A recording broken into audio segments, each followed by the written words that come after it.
Let's talk about Rat Park. Rat Park was an experiment in the 1970s centred around drug dependency.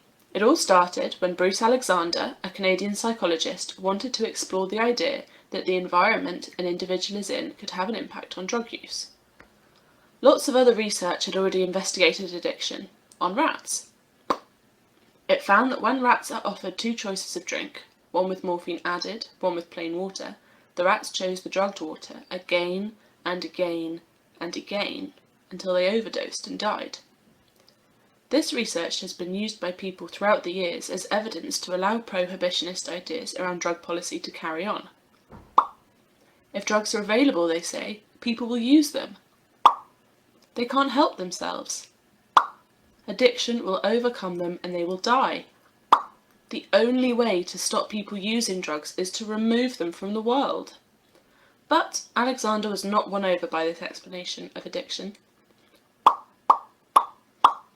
He called this the myth of the demon drug.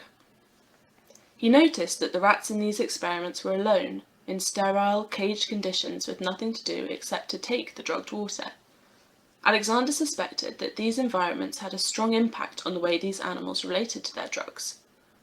He decided to conduct his own experiments, testing how the environment affected rat addiction rates. In 1977, he decided to create Rat Park, a paradise for rats. In Rat Park, there were woodland scenes on the walls, balls and wheels, and there was even enough space for rats to breed, socialise, and have complex relationships. The rats in Rat Park had access to the two types of water as in previous experiments, but overwhelmingly they would choose the plain water over the morphine-laced water. Even when he added sugar to the morphine water, the rats still chose the plain, unsweetened drink. Even when they did choose the morphine water, they only did so intermittently, not in the classic patterns of addiction, and they never overdosed. This was in stark contrast to Alexander's other group, who were like the rats in the initial experiment, alone and caged. These rats drank 19 times more morphine water than the rats in Rat Park. Alexander found these results encouraging and introduced an experiment variation he titles Kicking the Habit. In this variation, rats in both groups were given nothing but morphine water for almost 60 days until they were almost fully dependent on the drug.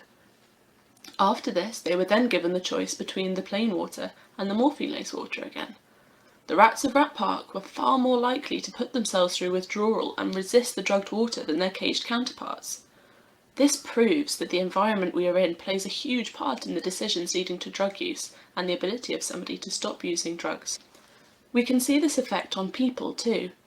Over the duration of the Vietnam War, almost 20% of soldiers were heavy and regular users of highly addictive drugs, most commonly heroin. There were fears that when the troops came home to the USA, they would bring untold levels of addiction with them. But this did not happen. Removed from the violent, isolated and miserable environment of war, many of the men that had previously used drugs stopped, without any help at all. 95% of those that had been addicted to drugs during the war did not become re-addicted at war's end. From Rat Park, we learn how important the environment and social interactions are in the story of drug addiction.